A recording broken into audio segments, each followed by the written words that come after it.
Sebuah video tersebar dan terlihat seorang penganut Yahudi sedang beribadah di dalam masjid. Dan jamaah di dalam masjid juga tidak ada yang melarangnya. Fenomena apa ini? Mari kita bongkar.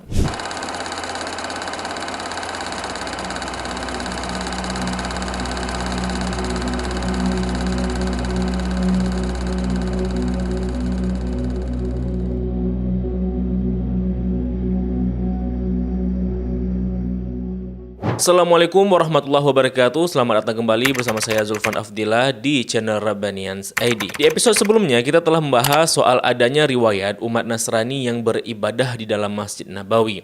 Walaupun riwayat itu menceritakan peristiwa umat Nasrani yang beribadah dalam masjid, namun faktanya teman-teman sangat minim dan langka, bahkan mungkin tidak ada cerita-cerita lain yang menyatakan di mana umat Kristen kemudian beribadah di dalam masjid. Malahan kebalikannya, yang banyak terjadi malah umat Yahudi yang kedapatan sering melakukan ibadah hariannya di dalam masjid ketika mereka tidak menemukan tempat ibadah mereka, yakni sinagoga. Sebagaimana video yang kita saksikan di awal episode tadi. Hal ini mungkin bisa dipahami dikarenakan umat Kristen yang sekarang ini tidak memiliki jenis ibadah harian bagi tiap individu. Jadi mereka tidak perlu susah-susah untuk mencari tempat ibadah, mengingat cara ibadah mereka sekarang ini berbeda dengan ibadah Yahudi dan umat Islam yang dilakukan setiap hari pada waktu-waktu tertentu. Nah teman-teman, ada sebuah video di YouTube yang memperlihatkan aksi sosial eksperimen di mana seorang Yahudi itu nekat masuk masjid dan melakukan ibadah mereka di dalamnya. Dan lihat bagaimana respon jemaahnya. Shalom. How are you, my brother? Good. I'm good. How are you? Alhamdulillah. Thank God. Thank you. Welcome to the Islamic Center. Thank you. Thank you. Is it okay if I pray in here? Is it okay if you pray? If I pray in here? Of course. Of course. It's the house of worship. No matter what, baby. Thank you. God bless. Thank you.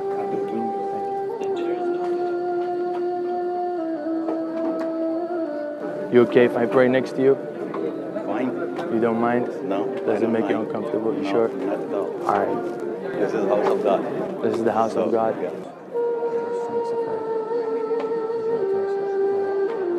How are you, brother? How are you? Do you hate Jewish people? No, I love Jewish people. I love So, Christians. I love Jews. I love Muslims. right. That's what our faith teaches us. How you doing, brother? What's your name, sir? My name is Levi. Levi Osama. Pleasure to meet you. I'm the manager here. Yeah, we all Everyone is praying to praying the in same peace. God. Yes. We all praying to peace, so we can all pray together. Yes. No problem. So Jew is not the enemy of the Not at Muslims? all. Things that are happening politically around the world are attached to our faith all the time. We also acknowledge that the Torah was given by the same God. We acknowledge that. Second chapter in Yes. the book says we have to believe in the previous revelations also. You open our Quran, you're going to see Video ini tersebar di YouTube, namun kita tidak dapat menemukan lagi video aslinya karena sudah dihapus atau channelnya sudah ditutup oleh YouTube sendiri.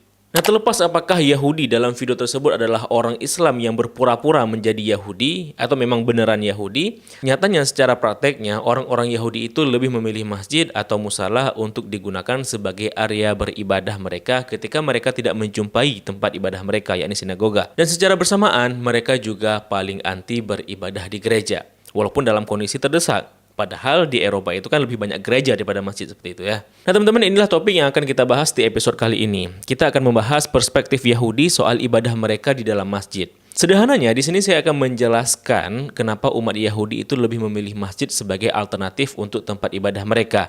Dan kenapa mereka sangat menghindari gereja. Nah, perlu diperhatikan pula bahwa di sini kita akan membahas Yahudi dalam perspektif teologi atau agama ya, bukan dari perspektif politik. Sehingga pembahasan kita diharapkan tidak bias seperti itu. Namun sebelum kita bahas lebih lanjut, saya ucapkan terima kasih dahulu buat penonton kami yang sudah mendukung channel ini secara moral dan materi via website kitabisa.com.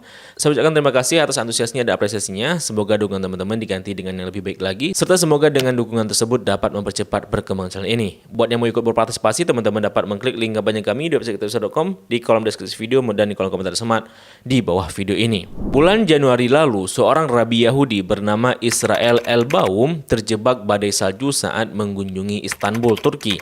Dan dengan kondisi itu membuatnya harus berlindung dalam masjid di Istanbul. Pemuka agama Yahudi yang berusia 62 tahun itu terpaksa harus bertahan dalam masjid selama 11 jam.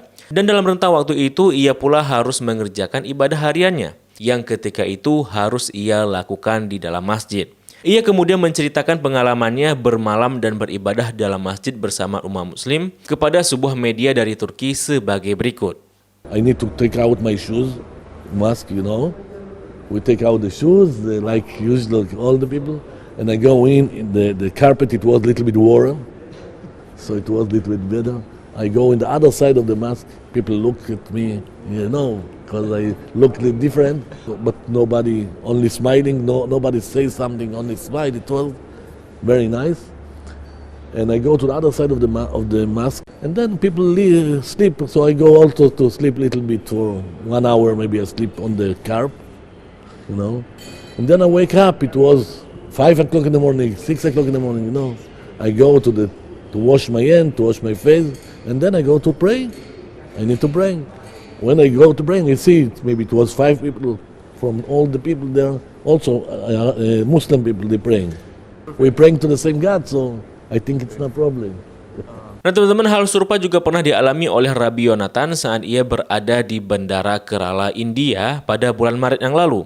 Ia lebih memilih ruang ibadah muslim atau musala, yakni musala bandara, untuk digunakan melakukan tefilah, salatnya orang Yahudi. Dalam postingan Facebooknya itu, ia menjelaskan kenapa Yahudi lebih memilih ruang ibadah umat Islam atau masjid untuk beribadah, untuk mereka melakukan tefilahnya, selain ruang ibadah Hindu atau kuil, dan ruang ibadah Kristen atau gereja. Ia menuliskan bahwa menurut fatwa Rabbi Ovadia Yosef, bahwa seorang Yahudi itu boleh beribadah di masjid. Hal ini sebagaimana yang diterangkan dalam kitab Yabia Omer, volume 7, Yoreh Diyah ke-12. Nah ini teman-teman merupakan kitab Yahudi yang membahas halakhiq, atau sederhananya seperti kitab fiqih dalam Islam seperti itu. Di mana dalam literatur tersebut disebutkan banyak mengutip info otoritas Yahudi yang memperbolehkan Yahudi untuk beribadah di masjid. Seperti sumber yang dikutip dari Rambam. Ya, Rambam ini teman-teman imamnya Yahudi yang paling otoritatif, yang paling dihormati. Di mana pada postingan ini Rambam disebutkan juga melakukan sujud mirip dengan praktik Islam normatif, dan Rambam ini diceritakan menghadiri salat dan ceramah di masjid ketika dia menjadi dokter di kerajaan di Mesir.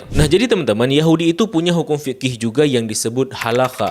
Kalau di Islam disebut dengan syariah. Di mana rabi terkemuka dan paling otoritatif dan paling dihormati dalam Yahudi, yakni Rambam atau Rabbi Moshe Maimonides, pada fatwanya itu memperbolehkan orang Yahudi untuk beribadah di dalam masjid, namun tidak diperbolehkan masuk ke tempat berhala atau tempat sesembahan berhala, bahkan pula melihatnya saja juga hampir dilarang seperti itu. Dan Rambam sebagai otoritas Yahudi yang paling dihormati memandang jika gereja adalah tempat penyembahan berhala yang harus ditinggalkan oleh orang Yahudi menurutnya, ya, maaf ya. Nah, hal ini berbeda dengan masjid, teman-teman. Jadi teman-teman, walaupun orang Kristen masih salah paham dan menganggap jika orang Islam itu menyembah batu hitam di Mekah, akan tetapi menurut orang Yahudi, teman-teman, menurut kacamata orang Yahudi, orang Islam itu tidak sama sekali dianggap sebagai kaum penyembah berhala, apalagi menyembah batu hitam di Mekah seperti itu. I have heard some claims being made that the Muslims worship the stone at the Kaaba because they kiss it or whatnot. And I just want to say, my view on this, and probably the view of most Jews, is that this is complete lie. Lie. Just because the Muslims make this place as a precious place for them, and just because they honor this place, and even the stone itself, does not make it that they are worshipping the stone. In fact, as Jews, we also kiss the wall, right? The Wailing Wall. And the reason we kiss it, not because we're worshipping the wall, not because we think that the wall is God. The reason we kiss it is because we believe that this wall is a remnant of the second temple that stood on the Temple Mount. The what we call in Hebrew Beit HaMikdash, the house of God, the holy house. And we're not worshipping the stones that make up this wall. So therefore this is a complete nonsense. In fact, I'll tell you even further. When I see my kids, I kiss them too. Does that mean I worship the kids? I kiss my kids because I have affection for them, I love them, I kiss them. So same thing with this wall, we have affection, this is one of the... And same thing for the Muslims when it comes to the stone in the Kaaba.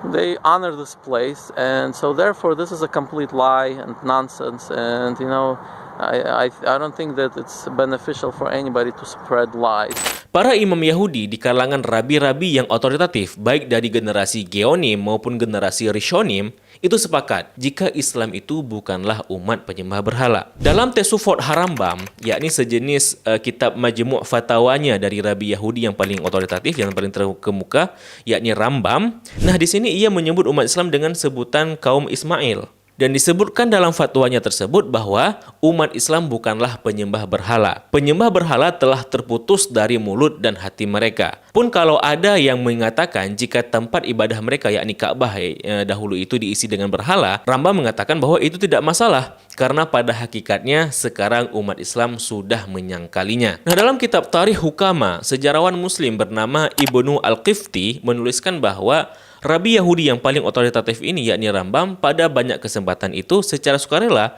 ia pergi ke masjid untuk beribadah di sana.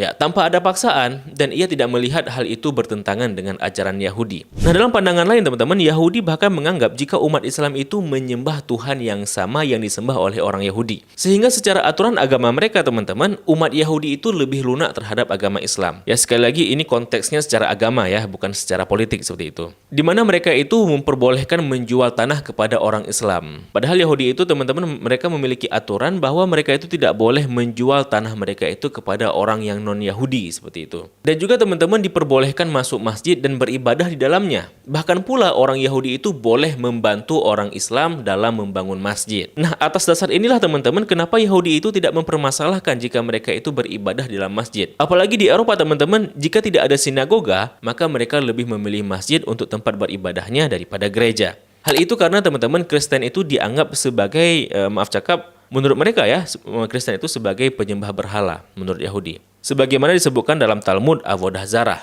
Adapun teman-teman sebaliknya ya, saya belum mendapatkan fatwa atau pembahasan khusus soal bagaimana Islam memandang Yahudi yang beribadah dalam masjid. Namun seperti yang sudah kita bahas di episode sebelumnya, selama ibadah mereka itu dianggap sebagai bentuk syariat umat-umat terdahulu dan tidak mengandung unsur-unsur kesyirikan, serta itu dapat mendatangkan maslahah seperti mengenalkan Islam, ya semoga itu menjadi wasilah kan seperti itu.